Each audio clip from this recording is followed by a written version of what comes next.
What's up guys? Today I'm gonna be telling you about the equipment, or not the equipment, what am I saying? Just the racket and like the other stuff that what I use basically, okay? It's all about me today. Ha, get ready. So, let's start off with the first thing, the racket.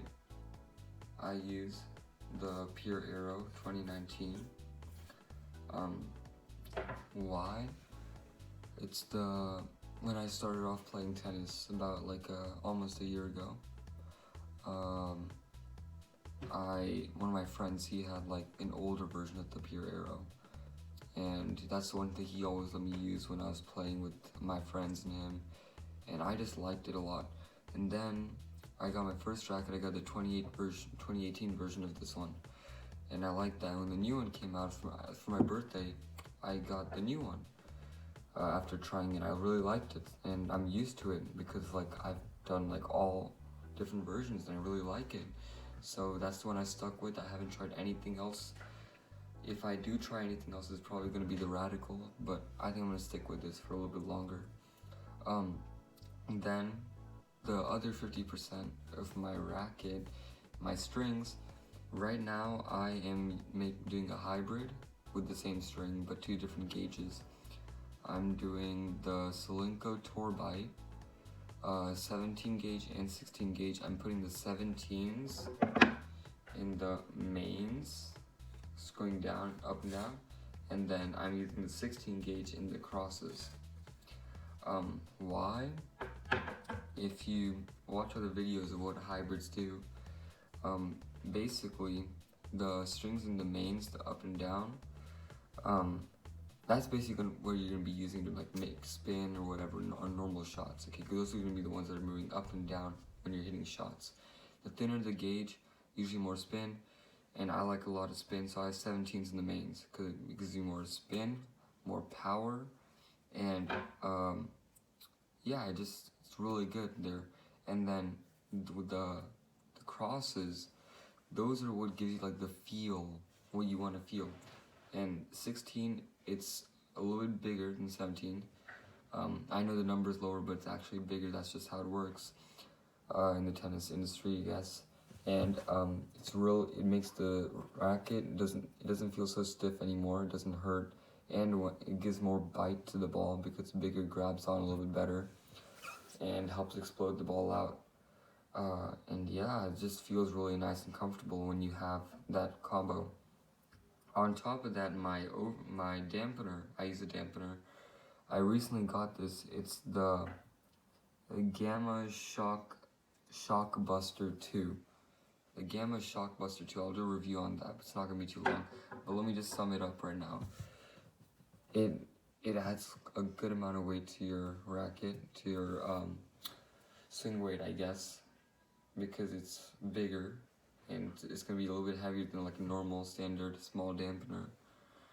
So my racket's already heavy, and I'll explain why. And adding that, it makes it really heavy, and the only reason I'm able to play with it is because I'm so used to playing with like a racket that's a little bit too heavy for me already, which isn't good for me. I have to like work out or whatever because I haven't done that, but it's gonna be a lot harder to use because it's gonna make your racket a lot heavier than what you're used to, and you have to really practice a lot with it or like get buff enough to use it.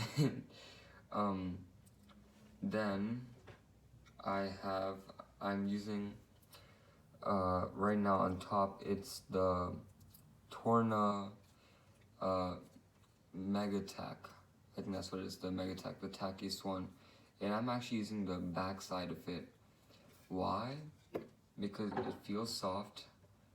It already has a little bit of tackiness on that side because you do have to like remove like a plastic seal for both sides of the overgrip, and the back side's, I don't know, it's less tacky than the main side, but it's comfortable.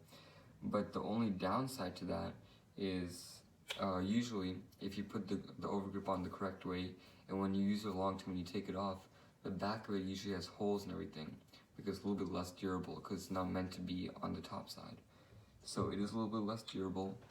Like, I don't know if you can see this, but there's like one crack over there, and there's like a little bit of tearing over here, and that's after me playing for 2 days, which is like 4 hours or like 5 maybe. And so that's what I'm saying. It's actually probably more than that. It's been almost 8 actually, not 2 days, a little longer. But it's not gonna be the most durable. But if you're able to afford getting like the big packs, so you know you save a little bit of money doing that in a way, and you're fine putting a new overgrip on like every week or whatever, you can do that. And also, I forgot to tell you the size of my racket. My racket size is 4 3/8, like this, like the standard adult size. It's kind of what they call it. But I put 2 overgrips on top of it. Not because, well, one, because my hand is bigger, so it feels like a lot more comfortable. When I have 2, it just feels like it's better that way, instead of being loose and having like open space between this like area, this loop right here, this U. Like it actually like comforts that whole area. 2, it's more comfortable because there's more cushioning then. And I don't know, I just like it better. The one I have underneath this is the Babolat VS Original Overgrip. And the reason I like that, it's not too, it's really comfortable and it's not too thick. So it makes sure that the grip isn't way too big for me, you know, because I'm putting 2. I want to have a lot of comfort, but I don't want to change it too much, because I don't want it to be too big and my hand just like being like that. I want it to be nice and comfortable. So it's like the right size for me. It's really comfortable. And also, don't get fooled. I know I have like a red thing up here. That is not lead tape. I had a little bit of like the extra sticker from this, and I don't always use stickers. Or like the tape, not stickers, my bad. So I just like put it up there. Doesn't really add weight or anything. It's just there because I like how it looks. That's all.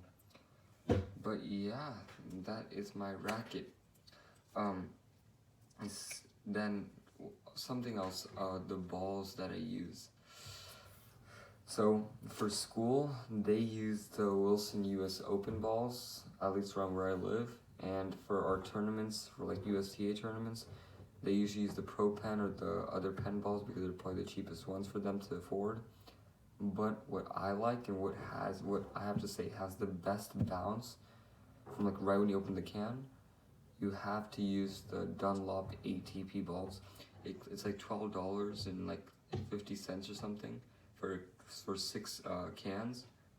It is amazing. It bounces so high and it has so much spin.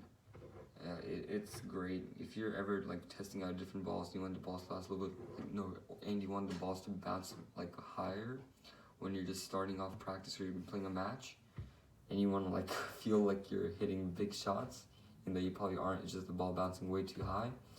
I would suggest getting the Dunlop ATP balls. It's crazy good. I like it. It's fun to play with. I feel like I'm hitting the ball out every time. But that's just me. But I like the balls. That's what I practice with. It's good.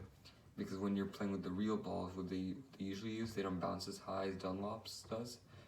I don't know why. They're probably, I know they say they put them at like the same 14 PSI, I think.